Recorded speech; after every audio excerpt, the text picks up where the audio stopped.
E aí, galera curiosa sobre a medicina de antigamente?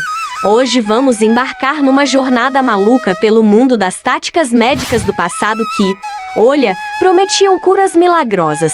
Mas, será que passariam pelo nosso selo de aprovação moderno? Preparem-se para descobrir as brilhantes estratégias que nossos antepassados inventaram para lidar com os probleminhas de saúde. Essa caveira significa perigo! Ouviram bem? Perigo! O uso do rádio. Bem, no passado, principalmente nas primeiras décadas do século XX, a galera estava super empolgada com a ideia de enfiar um pouquinho de rádio nos remédios, como se fosse um toque mágico de cura. Eles vendiam essas coisinhas em forma de pílulas, loções, supositórios e até águas radioativas. Era tipo o raio da saúde em uma garrafinha. A ideia de usar remédios contendo radioatividade estava enraizada em uma compreensão limitada da ciência e em uma época em que os efeitos da radioatividade não eram totalmente compreendidos. No início do século XX, quando a radioatividade foi descoberta, muitas pessoas acreditavam que ela tinha propriedades milagrosas e curativas. Tá bom. A radioatividade era vista como uma nova forma de energia que poderia ter benefícios médicos, pois parecia ter a capacidade de penetrar materiais e tecidos. Se acreditava que essa energia poderia ser usada para tratar várias condições de saúde.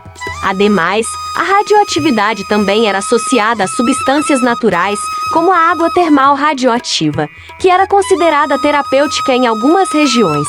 A descoberta do rádio do polônio por Marie Curie também despertou grande interesse na aplicação médica da radioatividade, e sabe qual era o truque de vendas? Diziam que essas misturinhas eram o elixir da vida, curando de tudo, desde acne até um possível superpoder contra o câncer. A ideia era que a radiação do rádio ia ser tipo um super-herói dentro do seu corpo, devido à sua capacidade de emitir radiações ionizantes. Se acreditava que a radiação emitida pelo rádio pudesse ter efeitos benéficos sobre o corpo humano. Mas, calma lá, a coisa não era tão empolgante assim. Que é isso, meu filho? Calma. Logo perceberam que isso de remédio radioativo não era tão mágico assim. Na verdade, era uma bela receita para problemas sérios de saúde. Eban Byers foi um homem que consumiu regularmente um produto chamado Raditor, que continha rádio, acreditando que melhoraria sua saúde. No entanto, o consumo desse produto o expôs à radioatividade, causando sérios danos à sua saúde, incluindo a degradação de ossos e tecidos. Ele faleceu em 1932 devido aos efeitos da exposição à radiação. Sua morte destacou os perigos dos tratamentos médicos com produtos radioativos e contribuiu para regulamentações mais rigorosas. Então, depois de um tempinho, as pessoas sacaram que brincar com radiação não era uma boa ideia. Lá pelos anos 1920 e 1930, os governos começaram a dar uma regulada nisso tudo. Ficou claro que isso não era um tratamento legal e eficaz. Hoje em dia, a gente só olha para trás e pensa: sério que alguém achou que engolir rádio era uma boa ideia? A história desses remédios malucos com rádio é tipo um lembrete gigante de que medicina precisa ser séria e baseada em ciência. Nada de truques de mágica radioativos por aqui, pessoal. Número 2, transfusão de leite. Ah, imagina só essa cena. Estamos lá no finalzinho do século XIX, galera. E sabe o que tava pensando? Que o leite poderia ser o grande substituto do sangue.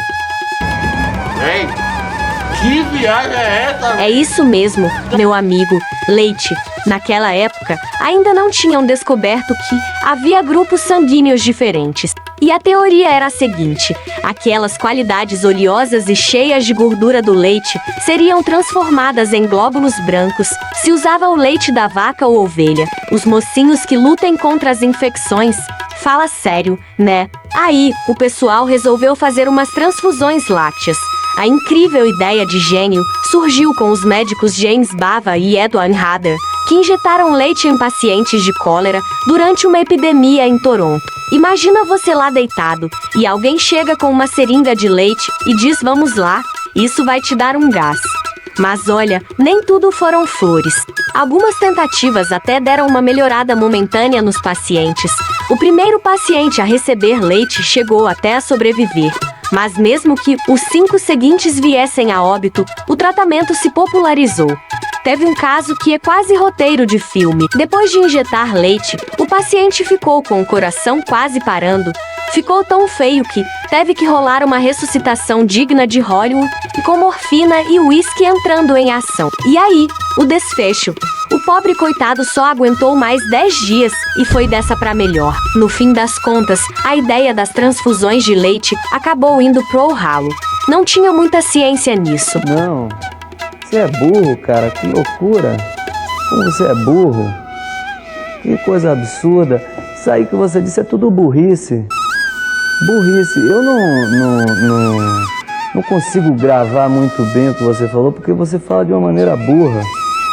E com o tempo, a galera foi pegando o jeito da transfusão sanguínea de verdade, jogando essa de leite na lista do não tô acreditando que a gente fez isso. A ciência evoluiu, a medicina ficou mais esperta e a história das transfusões de leite ficou só como uma daquelas lembranças bizarras que a gente gosta de contar em festas. Número 3, pó de múmia. Ah, prepare-se para essa. Imagine só você entrando numa farmácia na Idade Média aí. Acredite se quiser, você poderia comprar um potinho de pó que tinha, pasme, múmia egípcia moída. Isso mesmo, múmia. Lá pelo século XII, a galera começou a pirar nos tratamentos com múmias na Europa. E, olha, eles realmente acreditavam que isso era o ouro do tratamento médico. Essas poções de múmia eram usadas para curar de tudo, desde ferimentos e dores de cabeça até câncer e problemas mentais. Acreditavam até que esfregar pó de múmia em uma ferida faria ela sarar que nem passe de mágica. Sabe por quê? Diziam que o bitume usado no processo de mumificação tinha propriedades curativas. Só que a coisa toda virou de cabeça para baixo lá pelo século XVI, quando uns caras mais espertos começaram a questionar essa história toda. Pensa comigo, se as múmias eram tão poderosas assim, por que elas não saíam andando por aí, resolvendo as paradas com os seus superpoderes? Pois é, meus amigos, parece que a realidade é um pouco mais chata que as histórias fantasiosas. No fim das contas, as múmias egípcias não eram exatamente as superpoções mágicas que todo mundo achava. Mas essa história só mostra como a galera era criativa na hora de buscar soluções médicas. Número 4, Mercúrio para sífilis.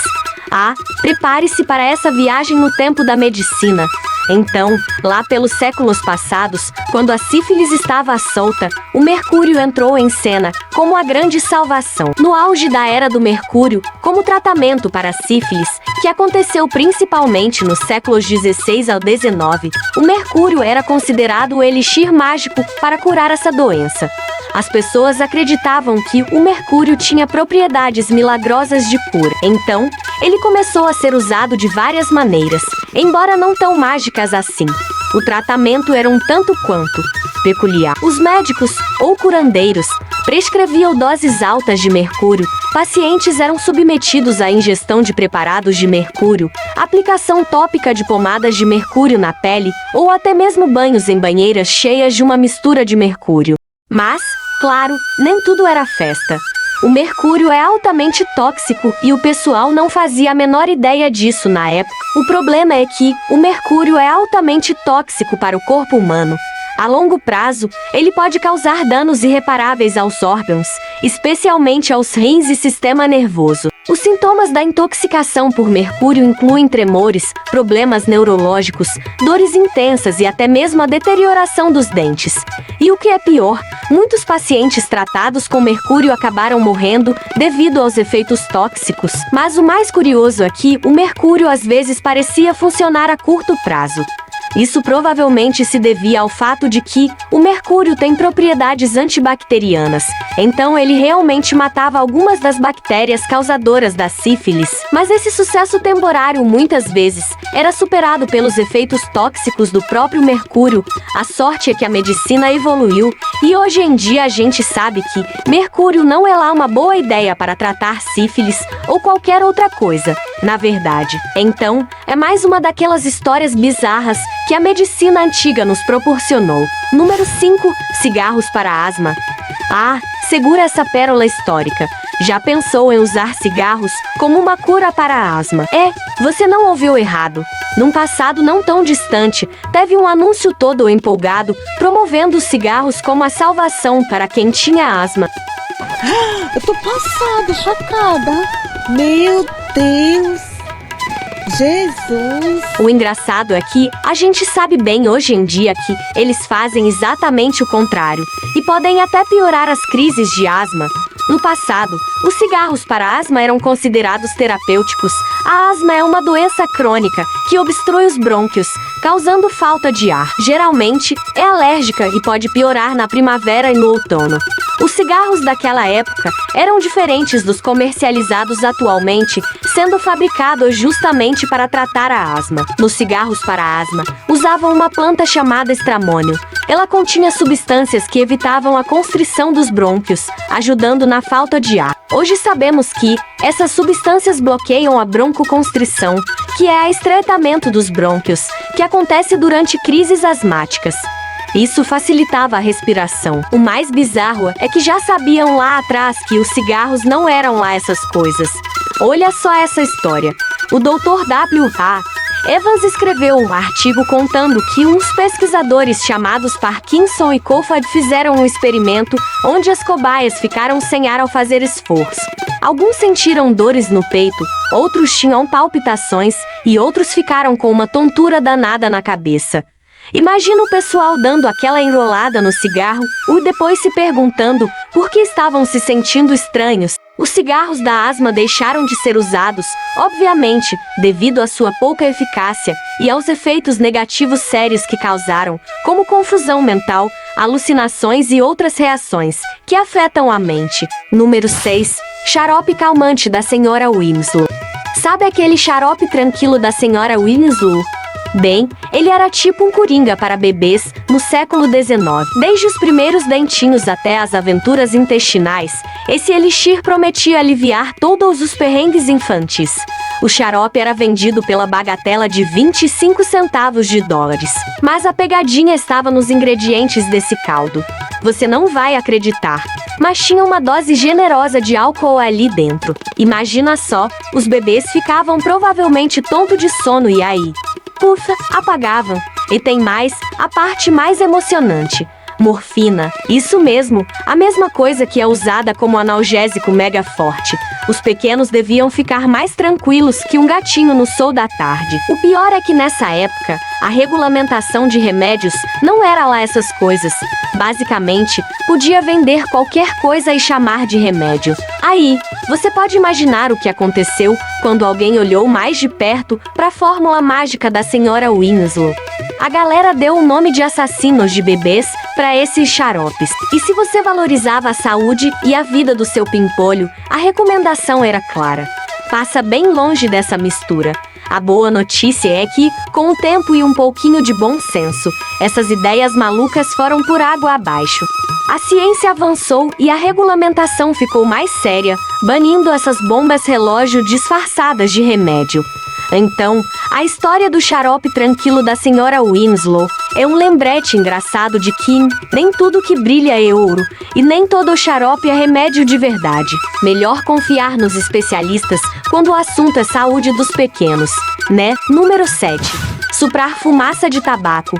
Ah, prepare-se para uma viagem pelos anais da medicina, literalmente. Antes de entrar em pânico, pensando em como alguém teve essa ideia, saiba que o tratamento de soprar fumaça de tabaco no ânus, sim, você ouviu certo. É uma das técnicas mais bizarras que a medicina já testou. Então, imagine você na América Antiga, onde essa prática terapêutica de origem indígena ganhou algum destaque. Basicamente, quando alguém estava à beira da morte ou inconsciente, os curandeiros pensaram: ei, e se a gente soprar fumaça de tabaco na retaguarda do paciente? O conceito por trás disso era estimular a respiração e trazer a pessoa de volta à vida. Agora, não entre em pânico, a fumaça não era soprada diretamente pelo curandeiro. Era usado um tubo, o que ainda não torna a ideia menos estranha. Acredita-se que o tabaco poderia de alguma forma estimular o sistema nervoso, provocando uma reação de sobressalto. Não podemos esquecer que o elemento surpresa é realmente eficaz para acordar alguém. Era uma prática que, sem dúvida, se destacava por sua, digamos, originalidade. No entanto, com o avançar da medicina e das evidências científicas, essa técnica foi colocada na prateleira de ideias estranhas e ineficazes. Felizmente, os tempos mudaram e hoje temos procedimentos muito mais confiáveis e baseados em ciência para lidar com emergências médicas. E isso inclui, felizmente, deixar o tabaco bem longe do furico. Número 8. Cocaína para a febre do feno. Lá pelos idos tempos passados, se acreditava que a cocaína podia ser a salvação para os espirros e coceiras causados pelo pólen, a famosa febre do feno. Afinal, quem imaginaria que uma carreira de cocaína podia ser a resposta para as nossas alergias sazonais, não é mesmo? O Dr. George Frederick Laidlaw, um figura da área médica na época, era tipo o cara da escola homeopática em Nova York. Ele jogou um balde de água fria nessa ideia toda, dizendo algo como: se você não consegue resolver sem cocaína, melhor deixar o espirro rolar. Ele tinha lá suas desconfianças sobre tratar o pólen com cocaína, e o tempo mostrou que ele estava mais do que certo. Pode até ser que algumas almas sortudas tenham sentido um alívio momentâneo com umas pitadas de cocaína, mas logo perceberam que os efeitos colaterais não compensavam. Afinal, viciar em cocaína por causa de um espirro não é a melhor troca, né? Hoje em dia, com toda a ciência que temos abordagens bem mais sensatas para lidar com as alergias. Antihistamínicos, corticosteroides e outras maravilhas modernas nos ajudam a driblar os espirros e a manter a sanidade. É claro que olhar para trás e ver essas soluções criativas do passado só nos faz agradecer pelos remédios de hoje. Número 9. Lobotomia. Lá, vamos falar sobre a lobotomia, uma daquelas ideias estranhas que as pessoas tinham no século passado para lidar com problemas mentais. Imagine só, alguém achou que mexer um pouquinho no cérebro resolveria tudo. Então, a lobotomia era tipo um procedimento cirúrgico, onde eles removiam ou destruíam uma parte do cérebro, o córtex pré-frontal, na esperança de tratar condições como esquizofrenia, depressão e ansiedade. Parece loucura, não é? Bem, acabou sendo uma ideia terrível na maioria dos casos. Os pacientes que passaram por isso muitas vezes tinham efeitos colaterais horríveis, como mudanças de personalidade, perda de memória e dificuldade de concentração. Em vez de melhorar, eles acabavam piorando em muitos aspectos. O mais louco é que a lobotomia foi feita sem muito embasamento científico ou ética. Às vezes, nem o consentimento adequado dos pacientes era obtido. Felizmente, com o tempo, as pessoas perceberam que isso não funcionava e que havia maneiras melhores de lidar com questões de saúde mental. E aí, pessoal? Eu espero que tenham se divertido tanto quanto a gente explorando essas táticas médicas bizarras do passado. É impressionante como a criatividade humana não tinha limites quando se tratava de buscar soluções para os probleminhas de saúde, né? Felizmente, hoje em dia temos a ciência e a medicina moderna para nos orientar de forma mais segura. Se você curtiu essa viagem no tempo e quer continuar se informando e se divertindo, não esqueça de deixar o seu like, se inscrever no canal e compartilhar com os amigos. Afinal, rir das maluquices do passado é sempre uma boa ideia. Até a próxima, pessoal!